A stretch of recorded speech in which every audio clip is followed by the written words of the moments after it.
রব্বুল আলামিন বলেন, দুনিয়ার মানুষ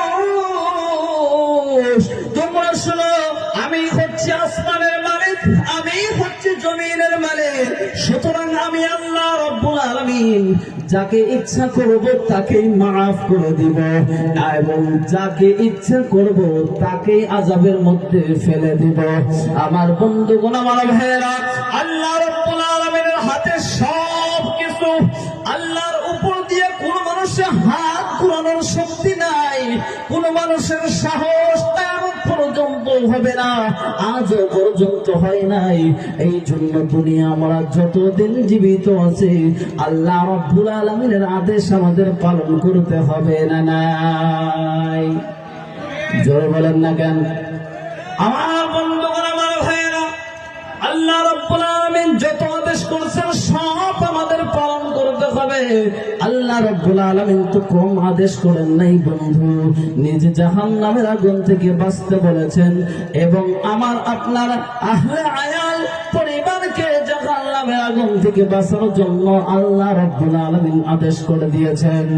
এরপরে আদেশ করেছেন তোমার নামাজ কায়েম করো, রোজা রাখো। আমার বন্ধুগণ, আমার ভাইয়েরা, আল্লাহ রাব্বুল আলামিন যতগুলো আদেশ করেছেন সব আদেশের মধ্যে আছে নামাজ কায়েম করা, সব আদেশের মধ্যে আছে যাকাত আদায় করা, সব আদেশের মধ্যে আছে মা বাবার ইতাআত করা, খেদমত করা, মা বাবার কথা অনুযায়ী চলা। দুনিয়ার মানুষরে দুনিয়ার পরিস্থিতি একটু বুঝতে হবে, বর্তমান জামানার কথা একটু বুঝতে হবে। প্রত্যেকজন মানুষ গুনাহের কাজে গেতে কোনো দ্বিধাবোধ করে না। আল্লাহর ভয় অন্তরে নাই। আমরা যে মরতে হবে কোন মানুষের জানেই না, এমন মানুষ দুনিয়াতে আছে যেই মানুষগুলো সারা দিন যায় একটা বারো মরণের কথা চিন্তা করে না, আছে না নাই? কথা কয় না? এত আস্তে কথা কন কেন? রাগ করে বসে রয়েছেন নাকি? হ্যাঁ, আরেকটু জোরে কথা কয়েন দেখি কিরকম পারে। বন্ধুগণ, আমার ভাইয়েরা, আমার বর্তমান জামানার অবস্থা কিরকম দুনিয়ার মধ্যে তাকায় দেখেন, আপনার বাড়ির মধ্যে যদি তাকায় দেখেন তারপরে আপনি বুঝতে পারবেন আল্লাহ রাব্বুল আলামিনের ভয় কতটুকু অন্তরের ভিতরে আছে। আল্লাহ তাআলার আদেশ পালন করার মধ্যে মানুষের আগ্রহ কিরকম আছে আপনি যদি খেয়াল করে দেখেন, বন্ধুগণ, আমার ভাইয়েরা আমার, আপনি তখনই বুঝতে পারবেন আল্লাহ রাব্বুল আলামিন আমাদেরকে কতটুকু মহব্বত করেন। কিয়ামতের ময়দানে আমাদের কি অবস্থা হবে, কবরে যাওয়ার পরে আমাদের কি অবস্থা হবে, এইটা আপনি নিজে দেখে নেন, নিজে বুঝে নেন, দেখেন আমার আপনার অবস্থা। আজকাল দুনিয়ার ভিতরে সব জায়গার মধ্যে মানুষ যে ভরপুর হয়ে যায়, কোন জায়গায় মানুষের অভাব হয় না, শুধু মানুষের অভাব হয় আল্লাহর ঘর দুনিয়াতে, জান্নাতের টুকরা মসজিদ। এই মসজিদ হলো দুনিয়ার ভিতরে যত জায়গা আমরা দেখি, আল্লাহ রাব্বুল আলামিনের দরবারে মসজিদের মতো ভালো জায়গা দুনিয়াতে একটাও নাই। আল্লাহ নবী বলেন, ক্বালান নবী সাল্লাল্লাহু আলাইহি ওয়াসাল্লাম, আহাব্বুল বিলাদি ইলাল্লাহি তাআলা মাসাজিদুহা। পৃথিবীর জমিনে যত জায়গা আমরা দেখি সব জায়গা থেকে মহান রব্বুল আলামিন সব থেকে বেশি পছন্দ করেন মসজিদের জায়গা। গতিকে দেখেন, ভালো জায়গার মধ্যে মানুষ নাই, খারাপ জায়গার মধ্যে মানুষ বেশি আছে না নাই? একজনও কথা কয় না। আমার বন্ধুগণ, আমার ভাইয়েরা, আমি বুঝাইতে চাইলাম শুধু আপনার কথা বলি নাই, আমার কথাও বলছি। ভালো জায়গার মধ্যে আমরা যাইতে চাই না, কিন্তু খারাপ জায়গার মধ্যে আমরা অনেকেই যাই। মানুষ যে মরমর হয়ে যায়, বন্ধুগণ, আমার চিন্তা করে দেখবেন দুনিয়া একটা খারাপ জায়গা। এই দুনিয়া থেকে যত মানুষ বিদায় হয় অন্ধকার কবরের ভিতরে চলে গেছে, তাদের অবস্থা একটু খেয়াল করে দেখুন, তাদের অবস্থা একটু চিন্তা করে দেখুন, একটু চিন্তা করে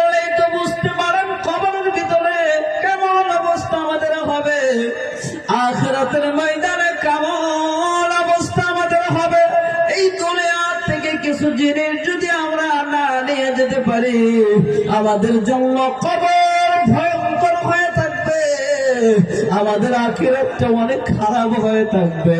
জান্নাত তো দূরের কথা, আমরা জান্নাতের গ্রামটাও পর্যন্ত পাবো না। এই জন্য বলতেছি বন্ধুগণ আমার, আল্লাহ রাব্বুল আলামিন আমাদের জন্য 8টা জান্নাত রেডি করে রেখেছে। 8টা জান্নাত আমাদের জন্য তৈরি করে রেখেছেন রে বাবা।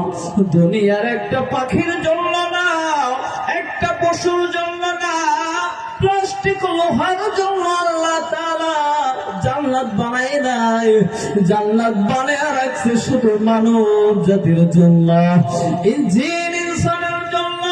আল্লাহ তাআলা আদেশ করেছেন ইবাদতে, জান্নাত বানিয়ে রেখেছেন জিন ও ইনসানের জন্য।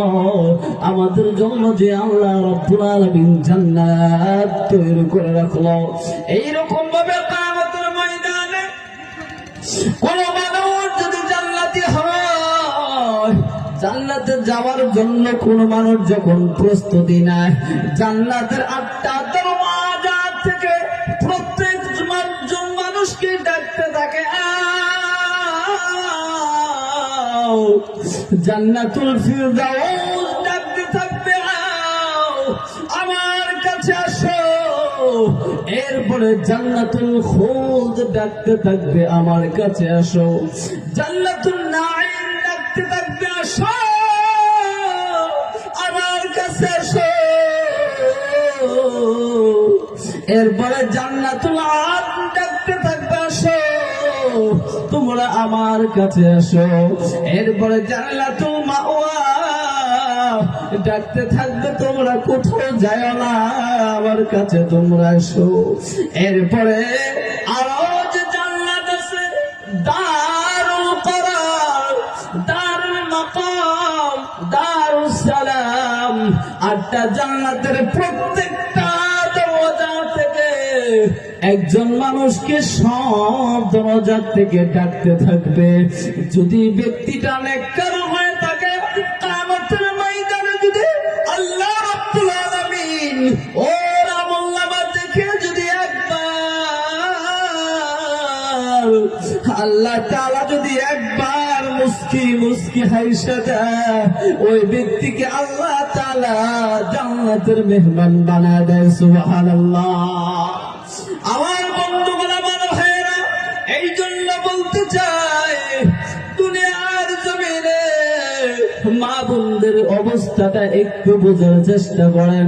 কোনো পর্দা নাই, কোনো ডর নাই, ভয় নাই, শরম নাই, লজ্জা নাই। যেই রকম অবস্থা বর্তমান জামানায় হয়ে গেছে, আল্লাহর আদেশ যদি আপনি তাকায় দেখেন, মহান রব্বুল আলামিন মা বোনদের জন্য সুন্দর বয়ান করে দিয়েছেন। আল্লাহ রব্বুল আলামিন বলেন, ওয়াকরনা ফি বুয়ুতিকুন্না ওয়ালা তাবাররাজনা তাবাররুজাল জাহিলিয়াতিল উলা। আল্লাহ রব্বুল আলামিন জানা দাও, দুনিয়ার নারী ও দুনিয়ার মহিলারা, তোমরা তোমাদের ঘরের ভিতরে আবদ্ধ হয়ে থাকো, বাহিরে ঘোরাফেরা করিও না, তোমরা রাস্তায় ঘোরাফেরা করিও না।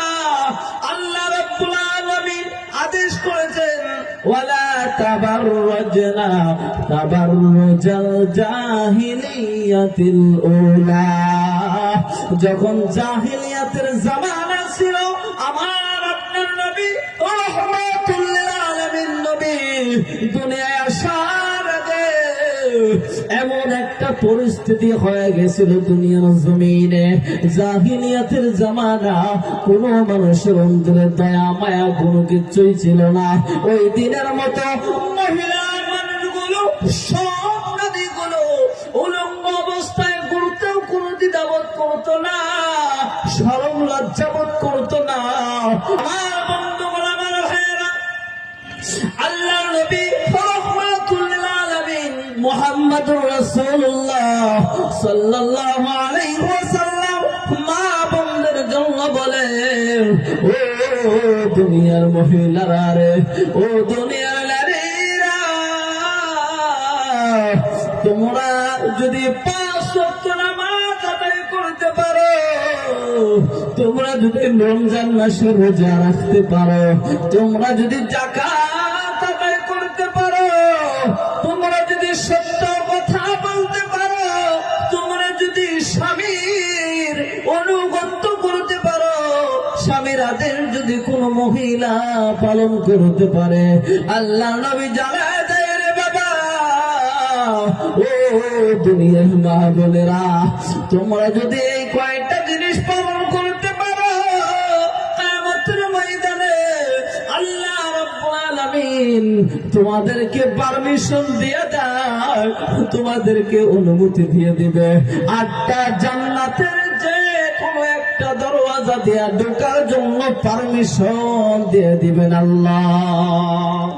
সুবহানাল্লাহ। বাদ দিয়ে কইেন না কি কোন, হ্যাঁ, জান্নাতের কথা শুই না ও মুখ দিয়ে সুবহানাল্লাহ হয় না।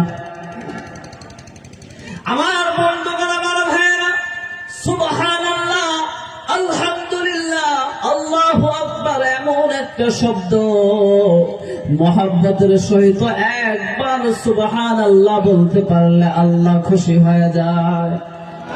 তাও কয় না সুবহানাল্লাহ, আজীব ব্যাপার, তাও কয় না সুবহানাল্লাহ, কারণ কি? আমার বন্ধুগণ, আমার ভাইয়েরা, কেউ যদি মহব্বতের সহিত আল্লাহর নাম নিতে পারে, আল্লাহ রাব্বুল আলামিন খুশি হয়। যে ব্যক্তির উপরে আল্লাহ খুশি হয়ে যায়, ওর কোনো টেনশন আছে? আর যেরকম আছে, তার কোনো টেনশন নাই।